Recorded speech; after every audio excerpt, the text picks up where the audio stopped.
हे महादेव, जब जब जीवन में अंधकार छा जाता है तब तब आपकी प्रदोष वेला में की गई आराधना हर पीड़ा को शांति में बदल देती है।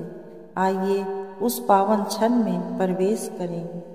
एवै प्रदोष समय परमेश्वरस्य कुर्वन्तया नान्या मनसा गृह्सृज पूजा। एवै प्रदोष समय परमेश्वरस्य कुर्वन्तया नान्या मनसा गृह्सृज पूजा।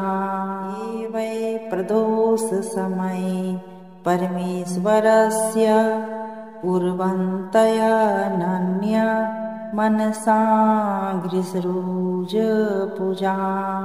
एवै प्रदोष समय परमेश्वरस्य कुर्वन्तया नान्या मनसा गृह्सृज पूजा।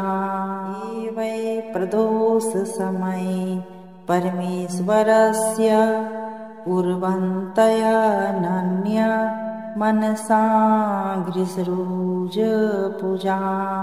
एवै प्रदोष समय परमेश्वरस्य कुर्वन्तया नान्या मनसा गृह्सृज पूजा। एवै प्रदोष समय परमेश्वरस्य कुर्वन्तया नान्या मनसा गृह्सृज पूजा। एवै प्रदोष समय परमेश्वरस्य कुर्वन्तया नान्या मनसा गृह्सृज पूजा। एवै प्रदोष समय परमेश्वरस्य कुर्वन्तया नान्या मनसा गृह्सृज पूजा।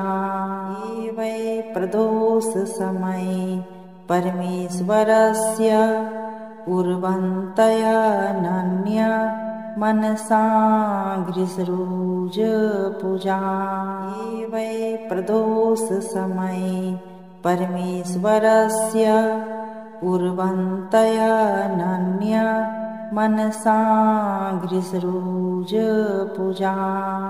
एवै प्रदोष समय परमेश्वरस्य कुर्वन्तया नान्या मनसा गृह्सृज पूजा। एवै प्रदोष समय परमेश्वरस्य कुर्वन्तया नान्या मनसा गृह्सृज पूजा। एवै प्रदोष समय परमेश्वरस्य कुर्वन्तया नान्या मनसा गृह्सृज पूजा। एवै प्रदोष समय परमेश्वरस्य कुर्वन्तया नान्या मनसा गृह्सृज पूजा। एवै प्रदोष समय परमेश्वरस्य कुर्वन्तया नान्या मनसा गृह्सृज पूजा। एवै प्रदोष समय परमेश्वरस्य कुर्वन्तया नान्या मनसा गृह्सृज पूजा। एवै प्रदोष समय परमेश्वरस्य कुर्वन्तया नान्या मनसा गृह्सृज पूजा। एवै प्रदोष समय परमेश्वरस्य कुर्वन्तया नान्या मनसा गृह्सृज पूजा। एवै प्रदोष समय परमेश्वरस्य कुर्वन्तया नान्या मनसा गृह्सृज पूजा। एवै प्रदोष समय परमेश्वरस्य कुर्वन्तया नान्या मनसा गृह्सृज पूजा। एवै प्रदोष समय परमेश्वरस्य उर्वन्तयानन्या मनसा गृह्सृजपूजा वै प्रदोषसमये परमेश्वरस्य उर्वन्तयानन्या मनसा गृह्सृजपूजा वै प्रदोषसमये परमेश्वरस्य उर्वन्तयानन्या मनसा गृह्सृजपूजा वै प्रदोषसमये परमेश्वरस्य उर्वन्तयानन्या मनसा गृह्सृजपूजा वै प्रदोषसमये परमेश्वरस्य उर्वन्तयानन्या मनसा गृह्सृजपूजा वै प्रदोषसमये परमेश्वरस्य उर्वन्तयानन्या मनसा गृह्सृजपूजा वै प्रदोषसमये परमेश्वरस्य उर्वन्तयानन्या मनसा गृह्सृजपूजा वै प्रदोषसमये परमेश्वरस्य उर्वन्तयानन्या मनसा गृह्सृजपूजा वै प्रदोषसमये परमेश्वरस्य उर्वन्तयानन्या मनसा गृह्सृजपूजा वै प्रदोषसमये परमेश्वरस्य उर्वन्तयानन्या मनसा गृह्सृजपूजा वै प्रदोषसमये परमेश्वरस्य उर्वन्तयानन्या मनसा गृह्सृजपूजा वै प्रदोषसमये परमेश्वरस्य उर्वन्तयानन्या मनसा गृह्सृजपूजा वै प्रदोषसमये परमेश्वरस्य उर्वन्तयानन्या मनसा गृह्सृजपूजा वै प्रदोषसमये परमेश्वरस्य उर्वन्तयानन्या मनसा गृह्सृजपूजा वै प्रदोषसमये परमेश्वरस्य उर्वन्तयानन्या मनसा गृह्सृजपूजा वै प्रदोषसमये परमेश्वरस्य उर्वन्तयानन्या मनसा गृह्सृजपूजा वै प्रदोषसमये परमेश्वरस्य उर्वन्तयानन्या मनसा गृह्सृजपूजा वै प्रदोषसमये परमेश्वरस्य उर्वन्तयानन्या मनसा गृह्सृजपूजा वै प्रदोषसमये परमेश्वरस्य उर्वन्तयानन्या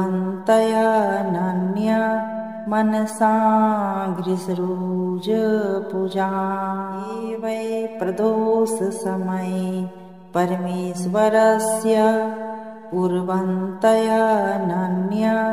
मनसा गृह्सृजपूजा वै प्रदोषसमये परमेश्वरस्य उर्वन्तयानन्या मनसा गृह्सृजपूजा वै प्रदोषसमये परमेश्वरस्य उर्वन्तयानन्या मनसा गृह्सृजपूजा वै प्रदोषसमये परमेश्वरस्य उर्वन्तयानन्या मनसाग्रिसरोज पूजा वै प्रदोष समये परमेश्वरस्य कुर्वन्तयनन्य मनसाग्रिसरोज पूजा वै प्रदोष समये परमेश्वरस्य कुर्वन्तयनन्य मनसाग्रिसरोज पूजा वै प्रदोष समये परमेश्वरस्य कुर्वन्तयनन्य मनसाग्रिसरोज पूजा वै प्रदोष समये परमेश्वरस्य कुर्वन्तयनन्य मनसाग्रिसरोज पूजा वै प्रदोष समये परमेश्वरस्य कुर्वन्तयनन्य मनसाग्रिसरोज पूजा वै प्रदोष समये परमेश्वरस्य कुर्वन्तयनन्य मनसाग्रिसरोज पूजा वै प्रदोष समये परमेश्वरस्य कुर्वन्तयनन्य मनसाग्रिसरोज पूजा वै प्रदोष समये परमेश्वरस्य कुर्वन्तयनन्य मनसाग्रिसरोज पूजा वै प्रदोष समये परमेश्वरस्य कुर्वन्तयनन्य मनसाग्रिसरोज पूजा वै प्रदोष समये परमेश्वरस्य कुर्वन्तयनन्य मनसाग्रिसरोज पूजा वै प्रदोष समये परमेश्वरस्य कुर्वन्तयनन्य मनसाग्रिसरोज पूजा वै प्रदोष समये परमेश्वरस्य कुर्वन्तयनन्य मनसाग्रिसरोज पूजा वै प्रदोष समये परमेश्वरस्य कुर्वन्तयनन्य मनसाग्रिसरोज पूजा वै प्रदोष समये परमेश्वरस्य कुर्वन्तयनन्य मनसाग्रिसरोज पूजा वै प्रदोष समये परमेश्वरस्य कुर्वन्तयनन्य मनसाग्रिसरोज पूजा वै प्रदोष समये परमेश्वरस्य कुर्वन्तयनन्य मनसाग्रिसरोज पूजा वै प्रदोष समये परमेश्वरस्य कुर्वन्तयनन्य मनसाग्रिसरोज पूजा वै प्रदोष समये परमेश्वरस्य कुर्वन्तयनन्य मनसाग्रिसरोज पूजा वै प्रदोष समये परमेश्वरस्य कुर्वन्तयनन्य मनसाग्रिसरोज पूजा वै प्रदोष समये परमेश्वरस्य कुर्वन्तयनन्य मनसाग्रिसरोज पूजा वै प्रदोष समये परमेश्वरस्य कुर्वन्तयनन्य मनसाग्रिसरोज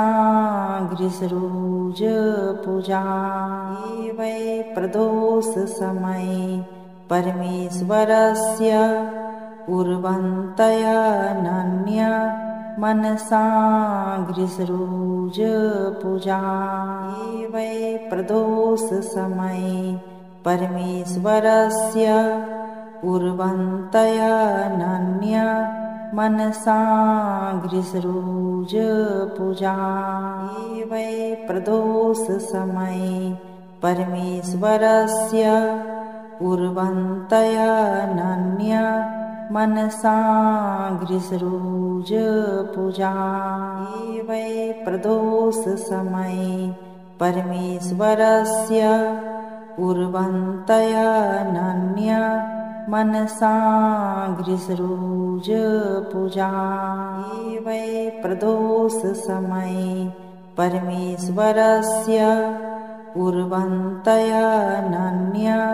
मनसाग्रिसरोज पूजा।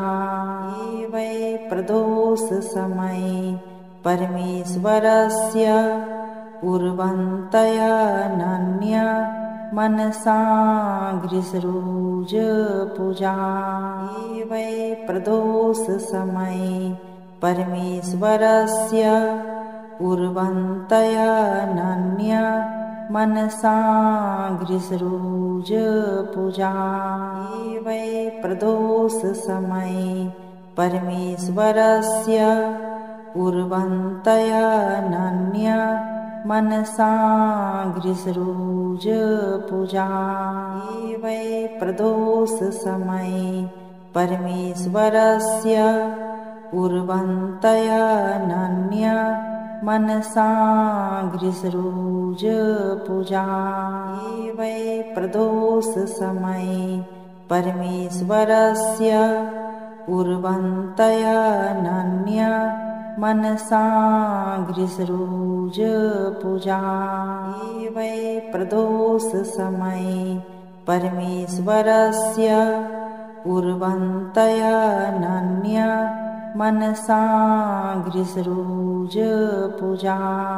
ये वै प्रदोष समये परमेश्वरस्य कुर्वन्तयनन्य मनसाग्रिसरोज पूजा। ये वै प्रदोष समये परमेश्वरस्य कुर्वन्तयनन्य मनसाग्रिसरोज पूजा। ये वै प्रदोष समये परमेश्वरस्य कुर्वन्तयनन्य मनसाग्रिसरोज पूजा। ये वै प्रदोष समये परमेश्वरस्य कुर्वन्तयनन्य मनसाग्रिसरोज पूजा। ये वै प्रदोष समये परमेश्वरस्य कुर्वन्तयनन्य मनसाग्रिसरोज पूजा। ये वै प्रदोष समये परमेश्वरस्य कुर्वन्तयनन्य मनसाग्रिसरोज पूजा। ये वै प्रदोष समये परमेश्वरस्य कुर्वन्तयनन्य मनसाग्रिसरोज पूजा। ये वै प्रदोष समये परमेश्वरस्य कुर्वन्तयनन्य मनसाग्रिसरोज पूजा। ये वै प्रदोष समये परमेश्वरस्य कुर्वन्तयनन्य मनसाग्रिसरोज पूजा। ये वै प्रदोष समये परमेश्वरस्य कुर्वन्तयनन्य मनसाग्रिसरोज पूजा। ये वै प्रदोष समये परमेश्वरस्य कुर्वन्तयनन्य मनसाग्रिसरोज पूजा। ये वै प्रदोष समये परमेश्वरस्य कुर्वन्तयनन्य मनसाग्रिसरोज पूजा वै प्रदोष समये परमेश्वरस्य कुर्वन्तयनन्य मनसाग्रिसरोज पूजा वै प्रदोष समये परमेश्वरस्य कुर्वन्तयनन्य मनसाग्रिसरोज पूजा वै प्रदोष समये परमेश्वरस्य कुर्वन्तयनन्य मनसाग्रिसरोज पूजा वै प्रदोष समये परमेश्वरस्य कुर्वन्तयनन्य मनसाग्रिसरोज पूजा वै प्रदोष समये परमेश्वरस्य कुर्वन्तयनन्य मनसाग्रिसरोज